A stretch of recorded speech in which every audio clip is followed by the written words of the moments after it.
Hello, my name is Nadej Altidor. I'm a teacher and a children's book author. Today I have with me Mercy Quartey. She's a individual and family therapist. Welcome, Mercy.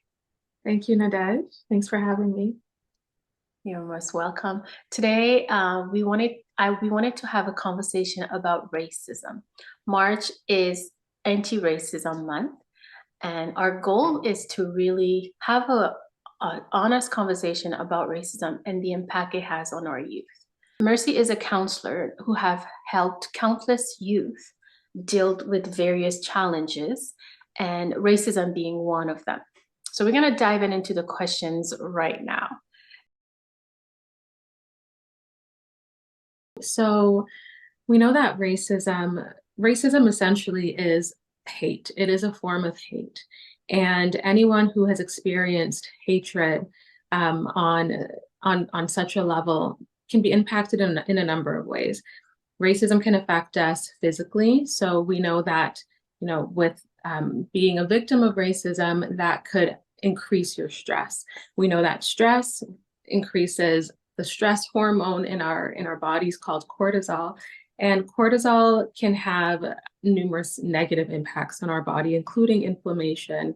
We know that inflammation is connected to all sorts of immune deficiencies and different illnesses. And so that's just the physical aspect of stress on our body that any form of abuse or racism, for example, can have on ourselves, on our bodies. And then there's also the emotional, mental, social aspect, right? And so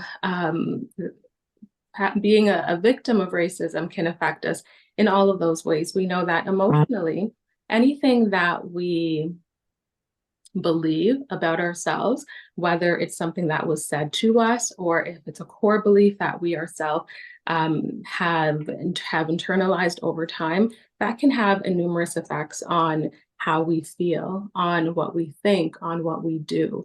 So our thoughts really affect everything. Our thoughts affect and our beliefs affect, our feelings. And so if we are thinking these negative thoughts about ourselves because we were told negative things about ourselves based on our race, based on who we are as individuals, that we are, for example, unworthy, or that we are inadequate, or that we're ugly, or any negative stories that we may have heard about ourselves based on our appearance can have numerous effects on just how we feel.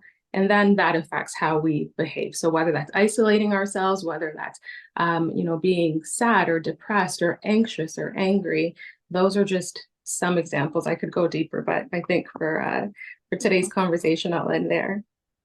Yes, thank you. And it can affect any children at any age. Absolutely. Yes. And as an elementary teacher, for a child who's maybe grade 1 to grade 3, they're a bit younger, how would a parent pick up on the signs that they have been a victim of racism? For younger children, we may see different responses to being a victim of racism, and that really depends on a number of factors, including the child's own temperament. We have some children who are just naturally more outgoing, more expressive, more likely to share and to vocalize. And then we have other children who have a more quiet temperament, who are more shy and may tend to internalize things a little bit more. So for the outgoing child, you may see more acting out behaviors. You may see more expressions of anger. You may see some of those more typical outbursts.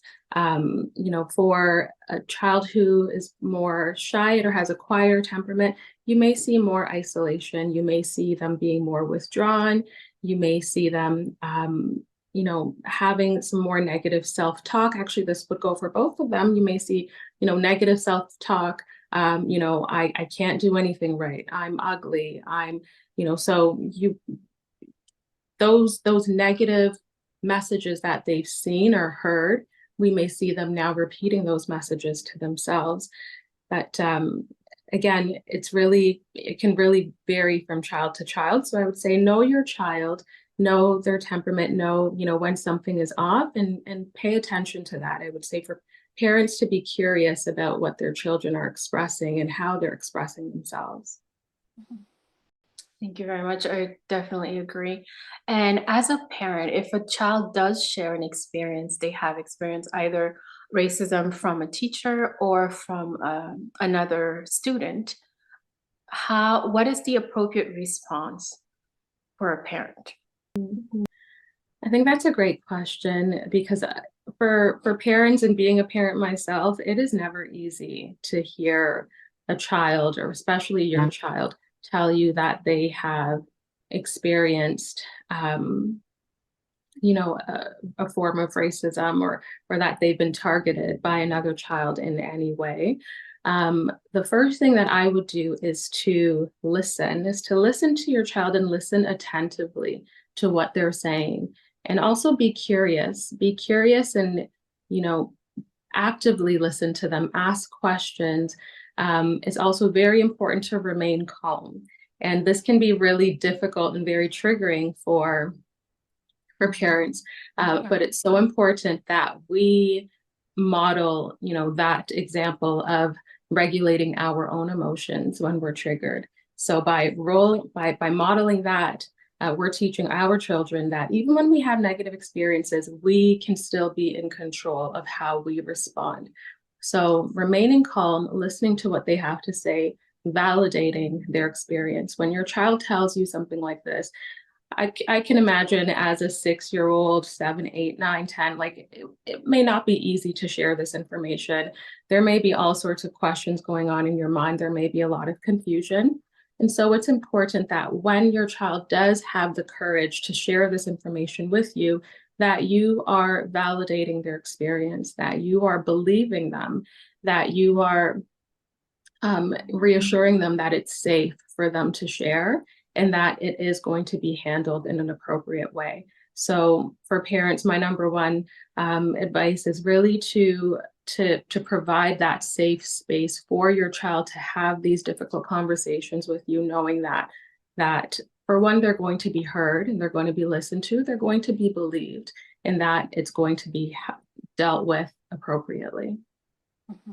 As a teacher myself, I have experienced my student coming up to me and sharing experience of, another peer would say something about how they look, their hair, or the color of their skin, or the shape of their eyes, different things.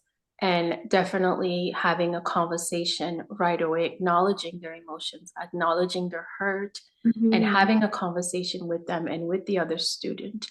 And, having that conversation validate their emotion, but also educate them on how do we treat each other? How do, what's appropriate and what's not appropriate? It's always a moment of to educate and to learn from. So definitely. Thank you so much. My next question is, do you find today's youth are being more vocal about their pain? Yes, and also no. So I'd say to both. So yes, because now, today's era of social media where everything is online, the positive thing about that is that there are all sorts of online platforms where youth can vocalize their experiences, where they can receive support, where they can be validated by other youth who've had similar experiences. On the other end of that, these same platforms can also be a cause of the pain as well, right? And so because there's so much access and openness on the internet, people are able to express a lot of negative things too, and these could have negative impacts on our youth as well. Some youth, they are engrossed with, just being on an online platform, and they may not be open to sharing what's really happening. If they're being bullied, or if they're being a victim of racism, they may not share with family or friends, and they may just keep it in this virtual reality. And so I do believe that youth are being more vocal. And that can be a positive thing, but it can also have some negative ramifications. I know probably some parents are going through this right now where their teenagers are not communicating as much, but they would observe certain behaviors and they know something is going on, but they're not sure of it. And so how do we encourage youth, or how do we support parents to help with their teenager to communicate these negative experiences they're going through? Mm-hmm. So are you referring to how do we support the parents to encourage their teens to share with themselves or to share with To share with them, with their parent, okay.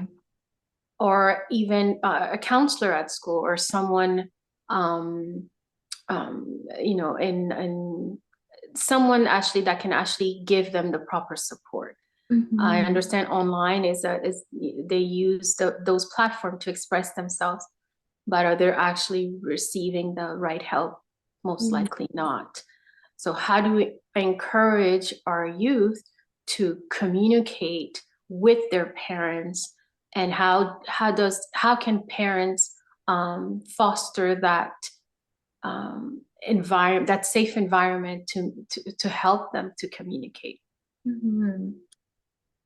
I think that's a great question because parents, it's so important. First of all, it starts from home and having that relationship and that, like you mentioned, that safe space at home and that relationship with their parents.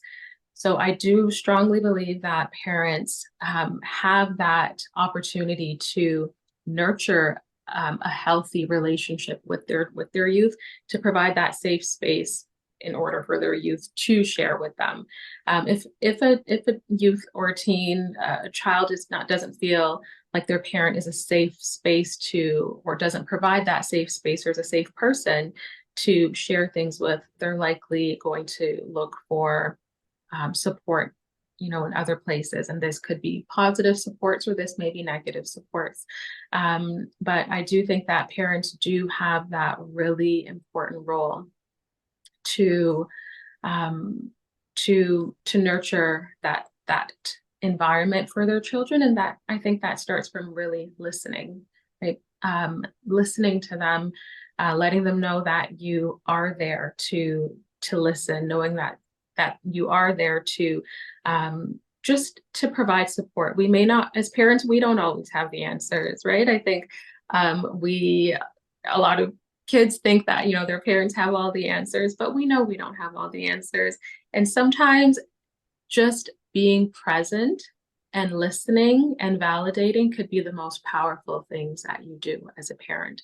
You may not have the solution right then and there, but to let your child know, I hear you, I see you, I see what you're going through, I see how this is affecting you, I'm here for you, and we're going to figure this out. Right. Once we're able to establish that bond and relationship with our child, the chances of them coming to us, when something else is happening, are a lot more likely. And so just being present is already a huge step in the right direction. And once they do share, now looking at, possible solutions, how can we address this? What's the best thing to do? And for older kids, even with younger kids too, get their input sometimes as well. Ask them, okay, what do you think is the best thing to do right now? What would you like to do? What would you like to see happen? And let them know that you are partnering with them in this, so that they can be empowered as well, to know that they are not helpless, but that they can also be active agents of their own change and of, greater change as well. Yes, I think that one of the key things you said is to be present. Mm-hmm. And I would also add to check in, letting them know that you are here for them. Yeah. And also, like, my next question actually ties into, what are the online or community support would you recommend to parents and teachers? Because I think often parents feel helpless. They don't have the right tool. They don't know how to deal with it. Like you have said previously, it can be a trigger for them. So what are the online tools that you would recommend to parents? Okay. There are several great online tools for parents and children to learn more about anti-racism, to feel support as well, and just to even some like tools and tips to learn what to do if your child is experiencing racism. I know that there's a website called parenttoolkit.com, and there's a section there, how to talk to kids about race and racism. So that's one online tool. This is more specific to Canada as well. There's like anti-racism resources on the Government of Canada's website that has extensive information on, and that has like different readings and articles as well that you can read, as well as different events that are going on throughout the year in support of anti-racism and the International Day for the Elimination of Racial Discrimination. And also, there are several books that celebrate diversity and that also empower youth of all ethnicities. I know for Black children and youth, there are all sorts of books that really great books that I'm seeing now that empower children to love their skin, to love their hair, to embrace their self, their identity. I would definitely encourage parents to make those types of books a part of your everyday readings, because that, just starting from home and empowering your children to celebrate who they are, affirming their identity, affirming their appearance and the uniqueness about them is so important. Representation in the literature that we read is, I do believe that it goes a long way. Yes, I do agree. I think it's also a preventive measure to have these conversations early with your child, reading these books. It's a great way, an entry way of having these conversations so they know, okay, I spoke with mom about this or with dad about this, and I know that if I do encounter that, I know that it's not true. I know that it's a lie. I know because my mom and my dad told me that. And also encouraging the child to, not if this has ever happened to you, it could be an example in a book. Do talk to mom. Please make sure you talk to the teacher about it. So, Absolutely. Yeah. Yeah, I Thank agree you. completely. Thank you for these tools, and I hope parents, take advantage and to look it up, read them, and see whatever is available in your community that it's of support for you. You're not alone in this. Don't live it alone. Hate is hate, and it's very painful, and it's not something to endure on your own. Reach out because it has consequences. It affects us emotionally and mentally. So I encourage each parent to reach out if you are going through this with your child. And as a teacher, if your child experience um, racism or discrimination or whatever it is that is causing them pain, please reach out to the teacher, have a conversation, have a sit down conversation with them, and going with your, I would recommend to even have I have another sit down with the child also to hear them out and see what happened, and come up with a plan of how to support your child, knowing it's a community. It takes a community. You're not alone, and reach out. It's not something, we all have the tools of how to do it, but there are some people that have been through it, and there's great tools online. So don't live alone with this negative experience that on your child. Thank you so much, Mercy. Thank you for coming and sharing your insight. Is there any last word you'd like to say? That for parents who may have children who have never experienced racism or who may not be part of a racialized community, I do strongly encourage you to encourage your children to celebrate diversity as well, and to be children who will speak up when they notice something is not okay, to encourage your child to not be a perpetrator of racism, but really educating. I think we all need, it's so important that we're all educated and that we all know that we have the power to stop racism. So that's my just kind of my encouragement to parents and children who, actually all parents and all children, right? To teach your children to speak up, to teach your children to embrace and celebrate, all races and ethnicities and cultures, and to know that they have a part to play in making this world just really a more pleasant place to live in. Bottom line is teaching our kids to be kind to each other, and very important. Thank you so much for coming on and for having a conversation with me on this very important topic that affects many of our children. I hope that you, each parent, can take something with them and help. I hope that I encourage you, parents out there, to better support your child and how to better use the tools that you've been given to support your child. Thank you very much. Thank you so much, Nadesh, for having me. It's my pleasure. Thank you.